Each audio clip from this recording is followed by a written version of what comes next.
Good morning बच्चों। आज के इस सेशन में आपका स्वागत है। जैसा कि आप सभी जानते हैं, हम क्रिया और उसके भेद देख रहे थे और उसमें सकर्मक क्रिया और उसके भेद हम देख रहे थे। तो आज हम उसका तीसरा भेद देखेंगे, अपूर्ण क्रिया, जो कि हम देख चुके हैं, लेकिन उसकी क्रिया के अपूर्ण क्रिया के भेद बाकी है। तो चलिए देखते हैं। अपूर्ण क्रिया के दो भेद हैं, अपूर्ण अकर्मक क्रिया और दूसरा है अपूर्ण सकर्मक क्रिया। पहला देखते हैं अपूर्ण अकर्मक क्रिया। अब अपूर्ण अकर्मक क्रिया में क्या होता है, कर्ता स्पष्ट नहीं होता है। अकर्मक क्रिया में सारा क्रिया का जो भार होता है, प्रभाव होता है, वो किस पर पड़ता है, कर्ता पर पड़ता है। लेकिन यहाँ पर कर्ता ही स्पष्ट नहीं होता है। चलिए व्याख्या देखते हैं। कभी कभी कुछ अकर्मक क्रिया केवल कर्ता से स्पष्ट नहीं होती है, उन्हें पूरा करने के लिए क्या करना पड़ता है, उसी के साथ संज्ञा या विशेषण पूरक की जगह पर लगाने पड़ते हैं। पूरक की जो डेफिनेशन है, परिभाषा है, हमने पिछले वीडियो में देख ली थी। तो यहाँ पर क्या है कि कभी कभी कुछ अकर्मक क्रियाएं केवल कर्ता से स्पष्ट नहीं होती है, उन्हें पूरा करने के लिए उनके साथ संज्ञा और विशेषण पूरक की जगह पर लगाने पड़ते हैं, उसे अपूर्ण अकर्मक क्रिया कहते हैं। चलिए, अब वाक्य इस तरह है, वह बीमार रहा। अब अकर्मक क्रिया का अगर उदाहरण देखिए तो वह रहा, ऐसा आएगा यह वाक्य।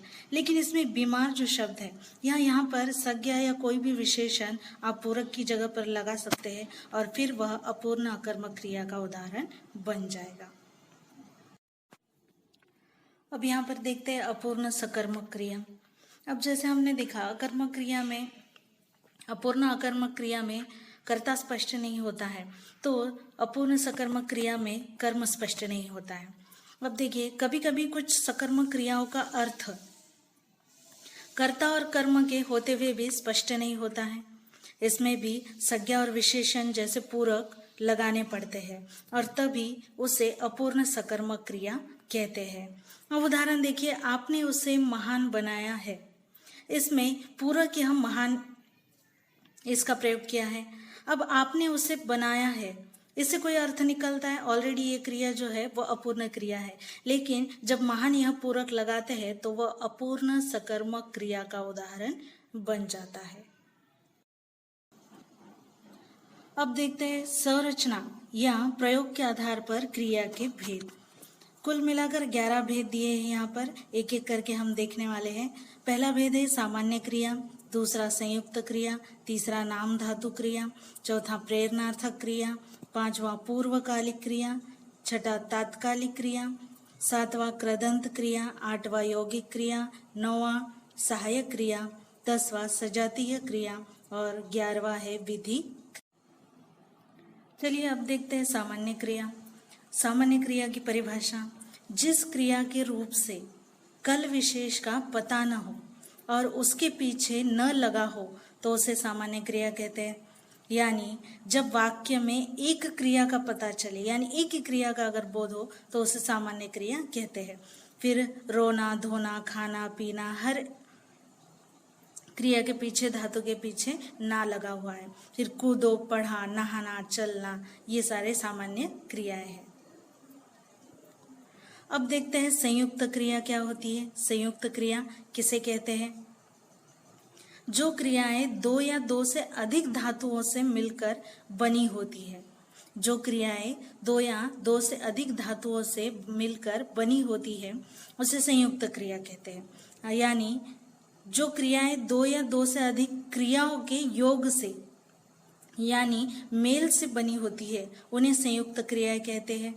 अब जैसे मैंने खाना खा लिया, तुम घर चले जाओ, मीराबाई स्कूल चली गई, वह खा चुका है, वह खा चुका, मीरा महाभारत पढ़ने लगी। अब इसमें देखिए दो दो क्रियाएं संयुक्त क्रिया है।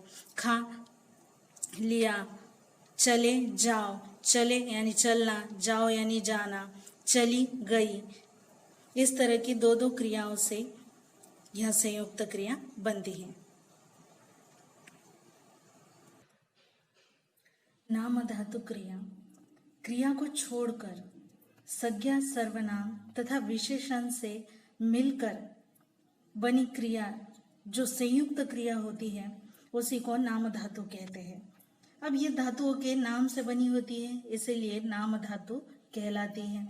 उसके उदाहरण, हाथ से हथियाना, बात से बतियाना, दुखना से दुखाना, चिकना से चिकनाना, लत से लतियाना, लाठी से लठियाना, फिर यहाँ पर उधार से उधारना, शर्म से शर्माना, अपना से अपनाना।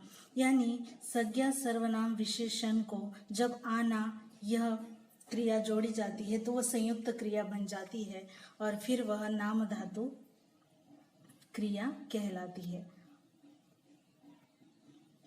उदाहरण देखते हैं, लुटेरों ने जमीन हथिया ली, हथियाना, हथिया ली, उसने उन्हें लतिया दिया। ये सारे नाम धातु क्रिया के उदाहरण हैं। अब देखते हैं प्रेरणार्थक क्रिया।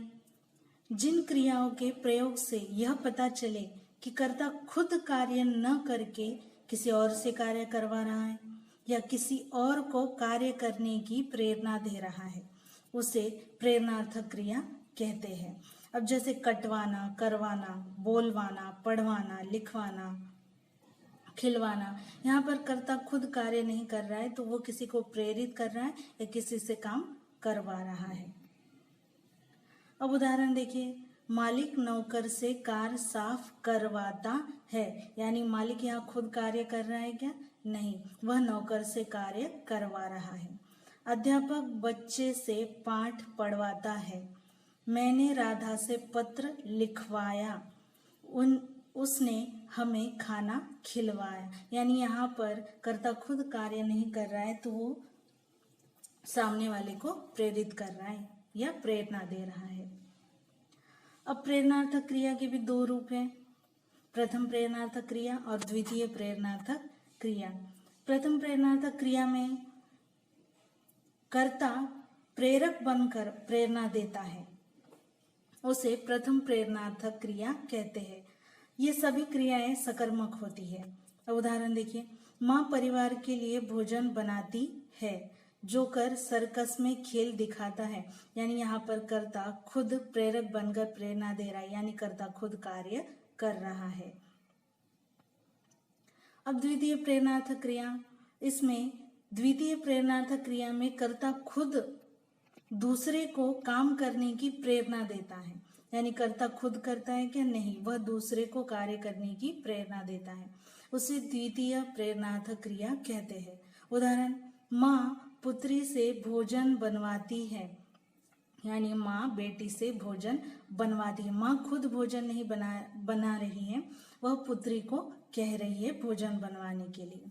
यानी यहाँ पर सामने वाले को यानी बेटी को माँ प्रेरणा दे रही है। जोकर सर्कस में हाथी से करतब करवाता है, यहाँ पर जोकर भी खुद कार्य न करके वह हाथी को प्रेरित कर रहा है। अब यहाँ पर पांचवा भेद है पूर्वकालिक क्रिया। पूर्वकालिक का अर्थ होता है पहले से हुआ, यानी पहले से जो क्रिया हुई है। जब कर्ता एक कार्य को समाप्त करके तुरंत दूसरे काम में लग जाता है, तब जो क्रिया पहले ही समाप्त हो जाती है उसे पूर्वकालिक क्रिया कहते हैं। अब पूर्वकालिक क्रिया को धातु में कर या करके लगाकर बनाया जाता है। अब उदाहरण देखते हैं, पुजारी ने नहाकर पूजा की, चोर सामान चुराकर भाग गया। अब यहाँ पर देखिए, पुजारी ने पहले नहाया, ये क्रिया पूरी हो गई, और उसके बाद पूजा की, यानी नहाकर, ये पूर्वकालिक क्रिया है। चोर सामान चुराकर भाग गया, पहले चोर ने सामान चुराया, ये क्रिया पूर्ण हो गई और उसके बाद में वह भाग गया, ये दूसरी क्रिया। विद्यार्थी ने पुस्तक से देखकर उत्तर दिया, यानी यहाँ पर पहले पुस्तक से देखकर यानी पुस्तक में देखकर एक क्रिया पूर्ण हो गई और उसके बाद उत्तर दिया, यह दूसरी। वह खाकर सो गया, यानी पहले खाने की क्रिया हुई, बाद में सोने की। लड़कियां पुस्तक पढ़कर जाएंगी, राखी ने अपने घर पर पहुंचकर फोन किया। ये सारे पूर्वकालिक क्रिया के उदाहरण हैं। अब तात्कालिक क्रिया, छठा भेद है तात्कालिक क्रिया। यह क्रिया ही पूर्वकालिक क्रिया की तरह मुख्य क्रिया से पहले खत्म होती है। यानी यह क्रिया पूर्वकालिक क्रिया की तरह ही मुख्य क्रिया से क्या होती है, पहले खत्म होती है। लेकिन इसमें एक अंतर है, एक डिफरेंस है। वो मुख्य क्रिया में समय का अंतर न होकर क्रम का अंतर होता है, से तात्कालिक क्रिया कहते हैं। उदाहरण से समझते हैं। वह आते ही सो गया, शेर देखते ही वह बेहोश हो गया। यानी जैसे ही पहली क्रिया खत्म हो जाती है, दूसरी क्रिया शुरू हो जाती है।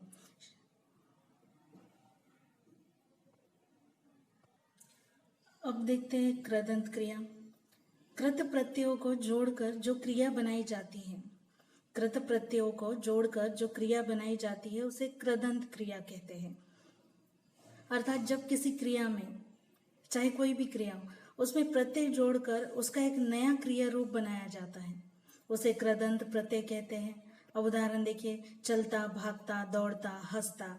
जैसे चलना, चलता, भागना, भागता, दौड़ना, दौड़ता।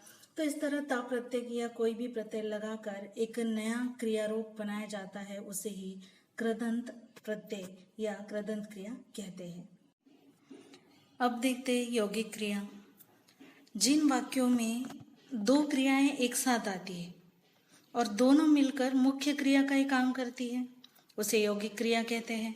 अब इसमें पहली क्रिया जो होती है वो पूर्णकालिक होती है, यानी पूर्ण हो चुकी होती है। अब वह सामान रखकर गया। रखना यह पहली क्रिया हो गई और जाना यह दूसरी क्रिया, यानी वह सामान रख कर गया।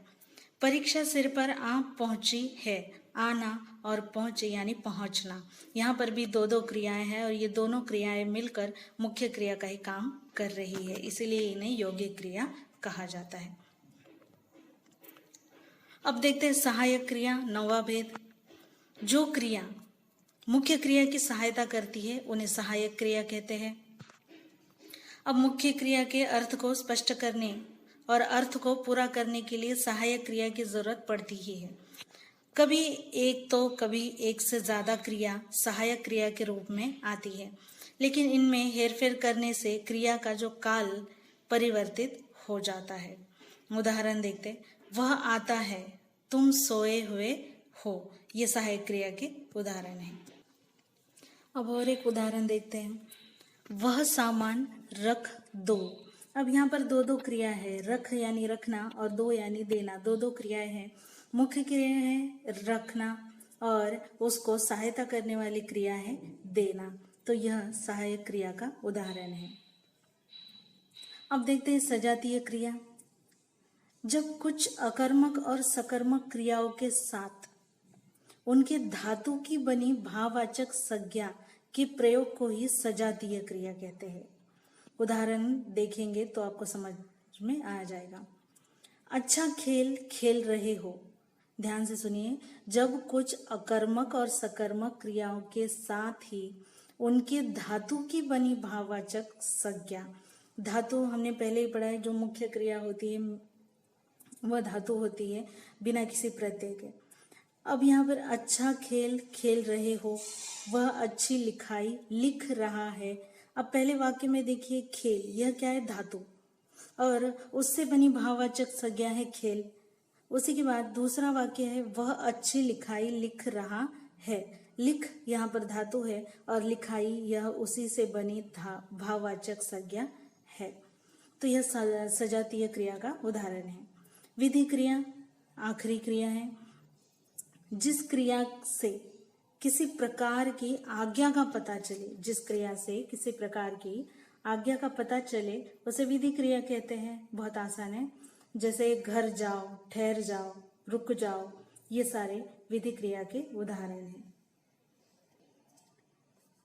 तो आज इस वीडियो में हमने कर्म के आधार पर क्रिया के भेद देखे और संरचना के आधार पर भी क्रिया के 11 भेद यहाँ पर हमने देखे। इस वीडियो में इतना ही। अगले वीडियो में फिर से एक नया विषय लेके मिलेंगे। धन्यवाद।